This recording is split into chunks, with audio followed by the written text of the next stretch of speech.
fell asleep at a roundabout on my way to work. The first sound I heard was a bang. I woke up thinking, crap, what's happened here? My car had rolled forward and hit the vehicle in front of me.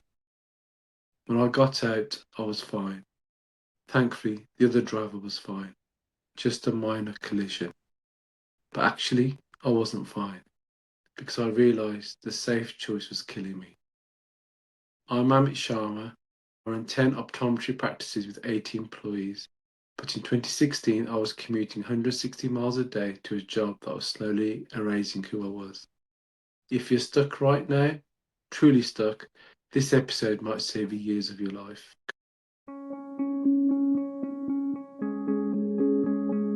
Welcome to episode 10 of Amit's Leadership Compass. I was part of a successful optician partnership, 2 practices, steady pay, 4 children at home. By every measure, I was winning. But every morning started with the same way, negotiation with myself. Maybe things will change. At least I know what I'm getting. Now is not the time. 4 children, mortgage, responsibilities. But the company I was part of was changing. The vision I'd bought into was disappearing. I couldn't lead the way I needed to. I wanted to. I felt my wings were clipped and the shackles were on. But I kept showing up. I kept commuting 80 miles each way, and during that journey kept convincing myself until the morning I couldn't anymore. Sitting at the roundabout, exhausted, before the day had even begun, I fell asleep. The first sound I heard was a bang. I woke up thinking, crap, what's happened here? My car had rolled forward and hit the vehicle in front of me. Minor collision, no injuries thankfully, but sitting there explaining what happened to the other driver, something clicked. My non-decision was a decision, and it could have killed me. That night I sat down with my wife Gayatri and finally said what I'd been too scared to say out loud. I can't do this anymore. I fell asleep at the roundabout, and that could have killed me or someone else, and that's not what we want for this family. She looked at me and coldly said, then stopped, deciding to stay. Her words hit me hard because, as usual, she was right. Every morning I stayed. I was choosing not to leave. Then, the next day, I started having conversations, started to explore opportunities, started organising meetings. Did I have clarity? No. Did I know what would happen? Absolutely not. Was I certain? Not even close. But I'd stopped waiting. Because here's what I've learnt. Clarity comes after commitment. The decision creates the path. That moment changed everything. But the truth is, I'd been here before, just in a different scenario. 10 years earlier, I was an employed optometrist, comfortable, secure, and close to home. Then an opportunity came to invest in my first practice. I didn't say no out loud because I didn't want to put it into the universe, but I was terrified. Not just of failing, but of borrowing money from the bank of mum and dad and watching their hard earned money disappear. That pressure, not letting them down, not wasting what they'd worked for, that was heavier than any personal ambition or desire for success. I hesitated, almost dismissed it. But a very close friend looked at me and said, Amit, you're in your comfort zone. And if you want to grow, you've got to step out of it. I resisted. I asked myself, well, what's wrong with being comfortable? But deep down, I knew he was right. I knew my parents and Gayatri believed in me even when I didn't fully believe in myself yet. So I took the leap. And at times it nearly destroyed me. The pressures of a new start business, cash flow was tight. We had to take a pay cut just to keep the business alive. I worked 6 days a week for 6 years, not because I wanted to, but because the business demanded it. I made hiring mistakes, the biggest one being one that I've discussed in previous podcasts about a practice manager who I thought would solve everything. Instead, the energy shifted, the team morale dropped, and the fun disappeared.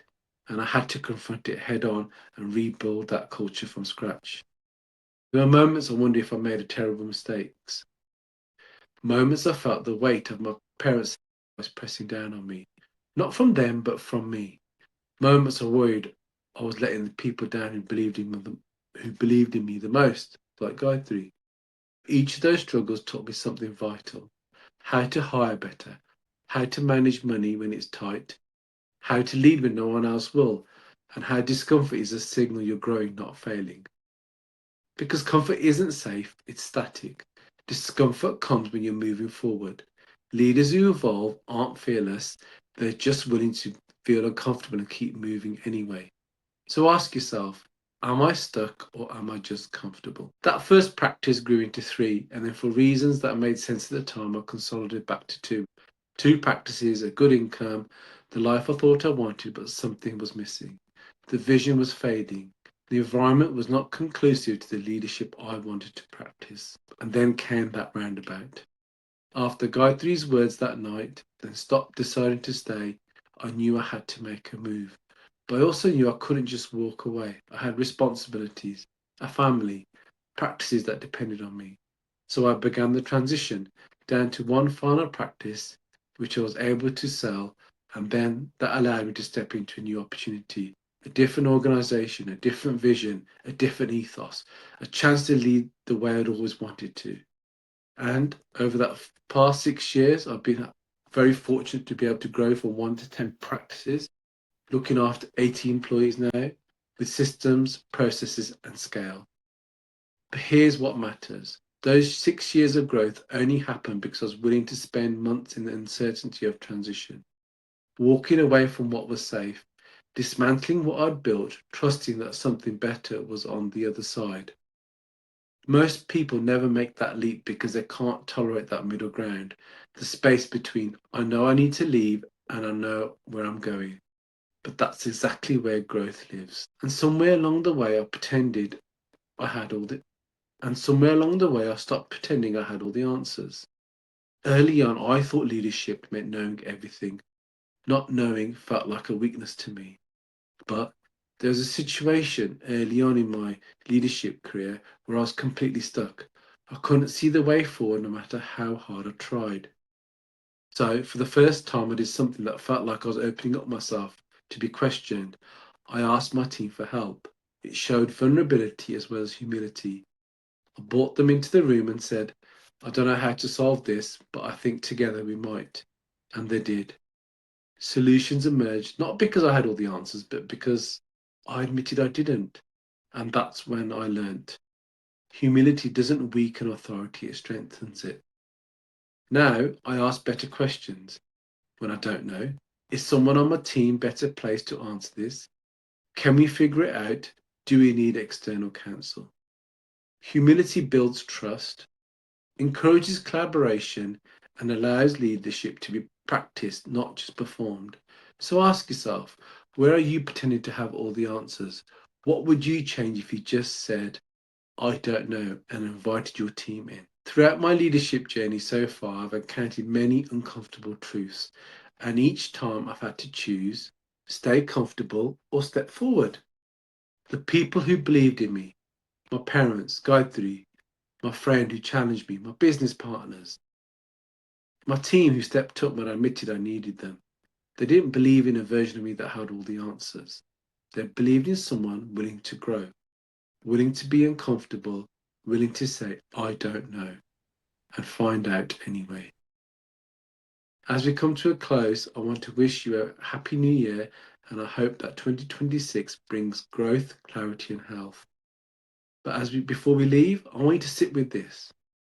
What decision are you negotiating with yourself about? What are you waiting to feel certain about that will never feel certain? Are you stuck or are you just comfortable? Where are you pretending to have all the answers? As always, drop your answers in the comments and let's learn from each other. If this episode resonated, please do subscribe, share, and like. Until the next time, keep learning, keep growing, and keep navigating your leadership compass.